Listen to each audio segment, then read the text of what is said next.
Hey, this is another Wellness Wednesday. I'm Dr. Lee Merritt from Enlighten Omaha. Now, you may have wondered what the picture is of a bunch of blueberries.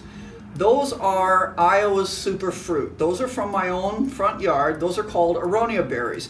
And I'm here to tell you about the benefit of Aronia berries.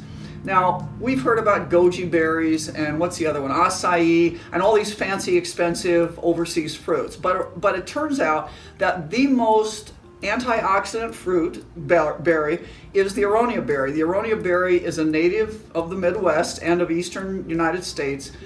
It's kind of bitter and it's got some tough skin on it. It may look like a blueberry, but it doesn't taste at all like a blueberry. So what happened historically was when the pioneers came out to the Midwest, they saw these bushes filled with fruit, and I'm sure they got excited at first until they tasted one, and then they didn't know what to do with it. So they chopped them down, or they used them for plantings for nice shrubbery, but they didn't use them to eat. Now, in contrast, the Native Americans, the Plains Indians, who were some of the healthiest, long-lived people, when they weren't felled by warfare or accident, they lived a good, long life because they ate what we're talking about today. They basically ate the keto diet. They ate primarily fat with some protein, and then last of all, they ate very few carbohydrates. Now, but what did they do with the Aronia berry? They took the Aronia berry because the Aronia berry, again, has the highest antioxidant value of any known fruit. In fact, there's a scale called the ORAC scale, ORAC, and what they do is they measure this antioxidant capability. The Aronia berry is 16,000 on the ORAC scale. Blueberries, goji berries, acai, they're all down around the 4,000s. So elderberries are actually quite good. They're like 12,000, but the very top one is the Aronia berry.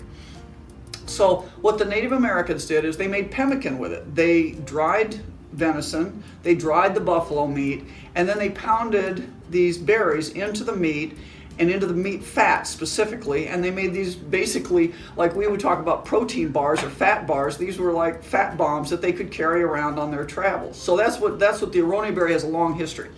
Now, I really like the Aronia berry, and I only really learned about it not when I was growing up, because nobody in Iowa years ago knew about them. This is a new trend, and the National Aronia Berry Festival is in Sawmill Hollow, right near Logan, Iowa.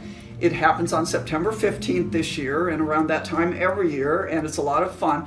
But anybody can grow Aronia berries if you have a winter that has some snow and freezing cold. It has to go through a cold period. They're very easy to grow. They have no natural predators. There are no bugs that eat them.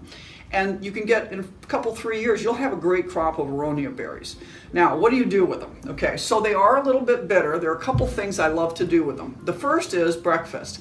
If you like to have any oatmeal, what you do is you boil the water, you throw in a handful of these Aronia berries. I freeze them or freeze dry them, but usually I freeze them in a bag. And then all winter I can grab out a handful, put them in water.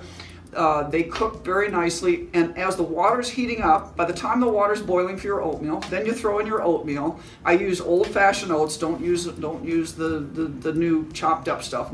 Don't use anything processed by man. Old-fashioned oats, put that in there, cook it for a few minutes, and then you're ready to eat. And I put on whole cream. I get whole cream from Costco. You can get it wherever you want, but nice full cream, no carbs essentially.